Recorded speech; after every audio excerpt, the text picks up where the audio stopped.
یہ جو آج کل کی نئی جنریشن ہے نا لڑکیوں کی، بیان خواتین بھی سنتی ہیں اور پھر بہت طنز کرتی ہیں کہ یہ ہمارے خلاف، جو بات ہے وہ تو کروں گا نا، ساس بھی تو خاتون ہی ہے نا جس کی حمایت میں بات کر رہا ہوں میں. آج کل انہوں نے ساس سسر کی خدمت سے بالکل ہاتھ کھینچ لیا ہے، بالکل ہاتھ کھینچ. یہ بہت غلط ہے. یہ جو مسئلہ بیان کیا جاتا ہے کہ بہو پر ساس سسر کی خدمت واجب نہیں ہے، یہ مسئلہ اس طرح نہیں ہے. واجب نہیں ہونے کا مطلب یہ ہے کہ نکاح کا جو ایگریمنٹ ہے، معاہدہ ہے، وہ ایگریمنٹ میں یہ چیز نہیں ہوتی کہ ساس سسر کی خدمت بھی کرے گی. یعنی عورت پر لازم ہے کہ وہ شوہر کی خواہش کو پورا کرے، اس کے گھر سے باہر نہ نکلے، اس کو اولاد دے. یہ نکاح کا ایگریمنٹ ہے. باقی اخلاقیات بھی تو کوئی چیز ہوتی ہے نا. آپ بس میں سفر کر رہے ہوں، کوئی بوڑھا آدمی بیچارہ ہانپتا کانپتا ہوا کھڑا ہوا ہو اور آپ کو پتا ہے کہ 1-8 گھنٹے کا راستہ ہے، آپ اس کے لیے سیٹ چھوڑو گے کہ نہیں چھوڑو گے؟ یا آپ بولو گے کہ سیٹ کے پیسے چونکہ 50 روپے 20 روپے میں نے دیے ہیں، چلو لمبا سفر ہے، پنڈی جا رہے ہیں آپ، اس میں تو آپ کنڈکٹر سے بولیں گے بھائی تو نے جب سیٹ نہیں تھی تو بوڑھے کو چڑھایا کیوں تو نے، اور ہم کیا پنڈی تک کھڑے ہو کر جائیں؟ وہاں تو بات سمجھ میں آتی ہے. آدھے گھنٹے کا سفر ہے، 15 منٹ کا سفر ہے، آپ نے 20 روپے دے دیے، بیٹھ گئے آپ. اب ایک بیچارہ ہانپتا کانپتا ہوا بوڑھا کھڑا ہوا ہے، تو آپ کے لیے سیٹ دینا واجب نہیں ہے اس کو، کیونکہ سیٹ کے پیسے کس نے دیے؟ آپ نے دیے، پہلے آپ آئے ہو.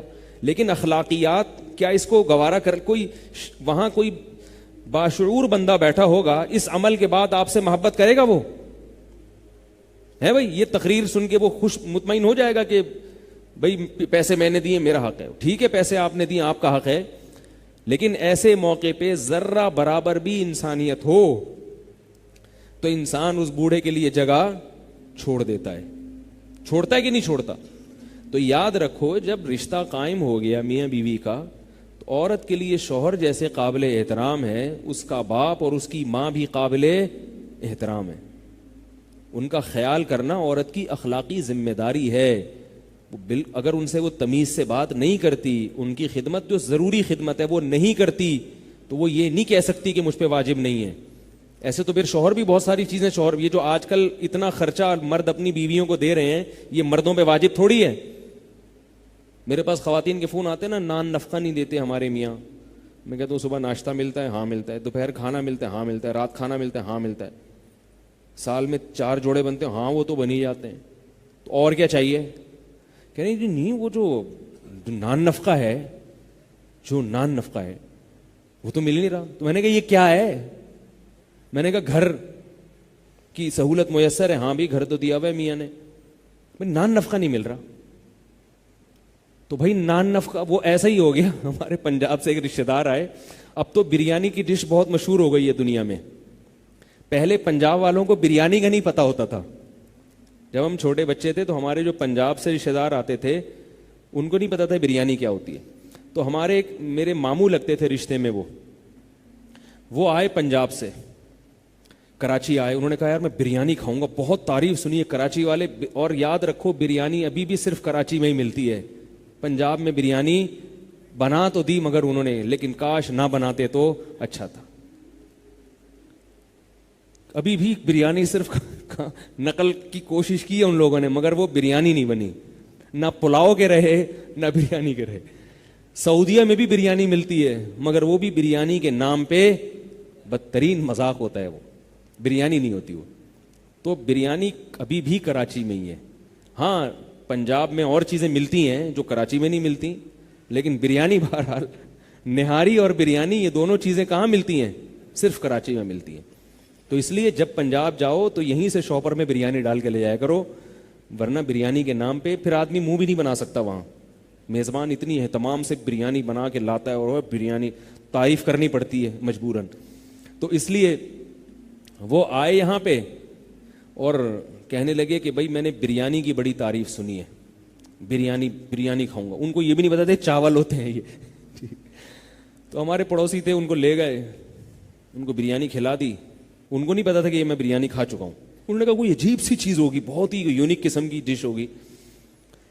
تو گھومتے رہے. پھر بعد میں کہنے لگے یار بریانی تو کھلاؤ آپ. تو انہوں نے کہا یہ میں نے کیا کھلایا ابھی آپ؟ یہ بریانی ہے. اس کو بریانی بولتے ہیں.